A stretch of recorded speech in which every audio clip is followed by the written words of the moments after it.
विंध्य हिमाचल यमुना गंगा उज्जल जगति तरंगा। क्यों हाथ बंधे होते थे, क्यों कंधे झुके होते थे, आधे दाम में। कुछ साल पहले कोई सोच भी सकता रहो कि जब बिन बुलाए बीमारी घर को घुसाओ। पानी मतलब कि भर जाते इस घर में। पहले ना बहुत दिक्कत होता था, सीट भी गर्मी का समय बच्चा भी सो नहीं पाता था.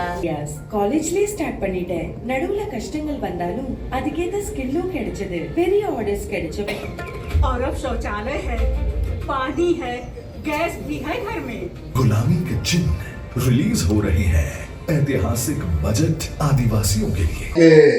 2014 में जब देश के प्रधानमंत्री नरेंद्र भाई मोदी जी ने शपथ उठाई बतौर प्रधानमंत्री इस देश की सेवा करने की, वो दिन और आज का दिन यहां पर गिनाया जा रहा था कि भाई 4000 कितने साल कितने दिन हुए आज वाले भी, और वो दिन और आज का दिन मुझे नहीं लगता कि भाई एक भी दिन देश के प्रधानमंत्री जी ने कहीं कोई छुट्टी ली हो, या कहीं वो फील्ड में ना हो, या कभी कहीं उन्होंने कोई कार्य ना किया हो, या कहीं वो प्रवास पर ना हो। ये भी मुझे लगता है कि बहुत ही एक ऐतिहासिक बात है कि भाई उन्होंने एक छुट्टी भी नहीं ली, और भगवान ने भी उन पर कृपा की। हमें कभी पता भी नहीं चला कि भाई उन्हें कभी जुकाम भी आया हो, या कभी वो बीमार भी पड़े हो। लेकिन इन 12 वर्षों में उन्होंने जो देश के लिए किया शायद ही किसी और ने किया होगा, और पीछे भी सरकारें रही हैं, लेकिन इन 12 वर्षों में उन्होंने जो देश का मान सम्मान बढ़ाया, देश के उत्थान के लिए जो कार्य किया, देश के जो नागरिक हैं और विशेषतौर पर गरीब लोग हैं उनके लिए जन कल्याण योजनाएं चलाई, उसकी वजह से जो उन्होंने लोगों का विश्वास जीता, और जिस तरह से भारत में विकास जो है वो तेज गति से आगे बढ़ रहा है, शायद ही पहले कभी ऐसा हुआ होगा। और ये तो साक्षात अभी आपने हम जहां जो ये वीडियो जहां पर देखी, वो हम देख ही रहे थे कि भाई किस तरह का विकास जो है वो पूरे भारतवर्ष में हो रहा है। 47 का युद्ध भी देखा, 65 का युद्ध भी देखा, 71 का युद्ध भी देखा, 99 का युद्ध भी देखा, और उसके बाद 2016 में सर्जिकल स्ट्राइक भी देखी, बालाकोट भी देखा, और उसके बाद ऑपरेशन सिंदूर भी जो है वो देखा। हमें फर्क जो है वो साफ नजर आए।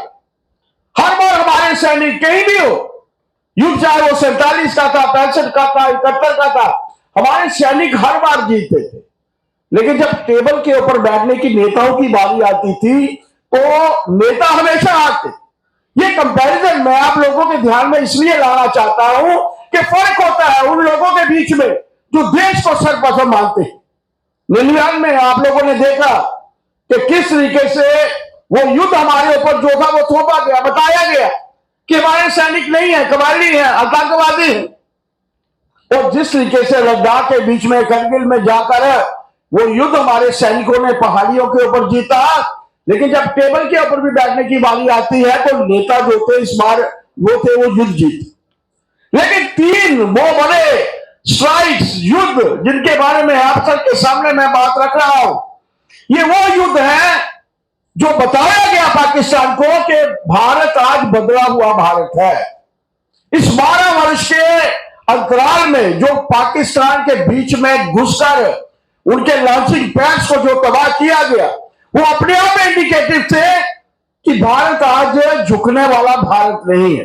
मुझे याद है कोचीन में हमारी बैठक थी, देश के प्रधानमंत्री जी ने उड़ी का वाकया हुआ था, और प्रधानमंत्री जी ने कहा था कि उन वीरों की शहादत जो है वो बेकार नहीं जाएगी। हम लोगों ने पुराना भारत भी देखा है, पुराना भारत के बारे में पढ़ा भी है।